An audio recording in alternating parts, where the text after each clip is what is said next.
ଅନ୍ୟଠୁ କାହିଁକି ଚାହୁଁଛ ଯେ ତୁମେ ମୋ ଜୀବନରେ आए हो मेरी जिंदगी में तुम बहार बन के। ସେ ବିଚରା ନିଜେ ଲାଗି ପଡ଼ିଛି କି କେଉଁଠୁ ଗୋଟେ ପ୍ରମୋସନ୍ ମିଳିଯାଉ ବୋଲି। ଆଉ ତୁମେ ଭାବୁଛ ଯେ ସେ ତୁମର ରବ, ଭଗବାନ, ଫଗୁନ।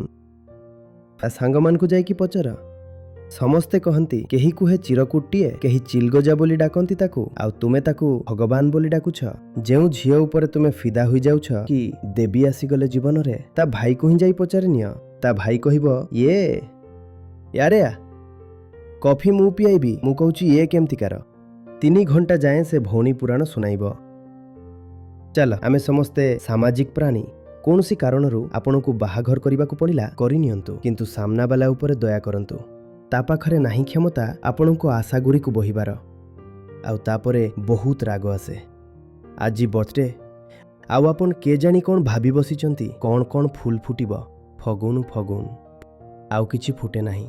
ଆଉ ତାପରେ ଯେଉଁ ଝଗଡ଼ା ହୁଏ, ସବୁଠୁ ଅଧିକ ବର୍ଥଡେ ରାତିରେ ଆଉ ଭ୍ୟାଲେଣ୍ଟାଇନ୍ସ ଡେ ଦିନ। ବାପରେ ବାପ, ସବୁଠୁ ଅଧିକ ଏହି ଦିନଗୁଡ଼ିକରେ ହିଁ, କାରଣ ଏହି ଦିନଗୁଡ଼ିକରେ ହିଁ ସବୁଠୁ ଅଧିକ ଆଶା ଥାଏ ଯେ ଆଜି କିଛି ଖାସ୍ ନିଶ୍ଚୟ ହବ, ଆଉ ଖାସ୍ କିଛି ହୁଏ ନାହିଁ। ଆରେ ତୁମେ ଯାହାଠୁ କିଛି ଖାସ୍ ମାଗୁଛ, ତା ଭିତରେ କ'ଣ ଖାସ୍ ଅଛି?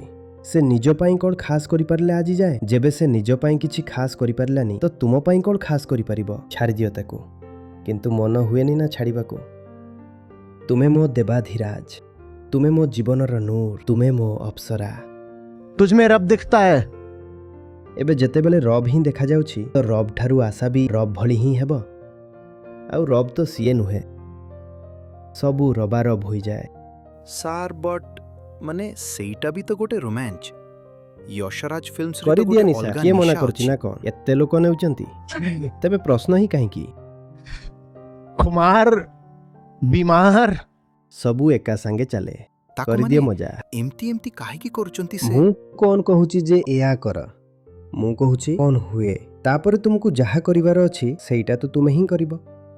କାହାର ଜୀବନ ଉପରେ ବ୍ୟାପି ଯିବାର ଅଧିକାର କାହାର ନାହିଁ। ତ ମୁଁ ଅଧିକରୁ ଅଧିକ କ'ଣ କରିପାରିବି? ଯାହା ତଥ୍ୟ ଅଛି ଆପଣଙ୍କ ସାମ୍ନାରେ ରଖିପାରିବି। ଭୁଲ ଧାରଣାରେ ରହିବା କାହା ପାଇଁ ବି ଭଲ କେମିତି ହୋଇପାରେ? ଆଉ ସେହି ସମ୍ପର୍କ ଭଲ ହୋଇଯାଏ ଯେତେବେଳେ ସାମ୍ନାବାଲାର ସତ୍ୟତା ଜାଣିଥାଅ। ସମ୍ପର୍କରେ କୌଣସି ଖରାପ ନାହିଁ ଭାଇ। ଦୁନିଆରେ ଅଧା ସ୍ତ୍ରୀ ଲୋକ ଅଛନ୍ତି, ଅଧା ପୁରୁଷ ଲୋକ ଅଛନ୍ତି। ସ୍ୱାଭାବିକ କଥା ଯେ ପରସ୍ପର ଉଠାବସା କରିବେ, ମିଳାମିଶା କରିବେ, ସାଙ୍ଗ ହେବେ, ବହୁତ ଭଲ କଥା, ହେବା ଦରକାର। ଆଉ କେମିତି ବଞ୍ଚିବ ମଣିଷ? ଅଧା ଜନସଂଖ୍ୟାକୁ ଏପଟେ କରି କ'ଣ ବଞ୍ଚିପାରିବା? ତ ବଞ୍ଚିବା ମିଳିମିଶି ହିଁ।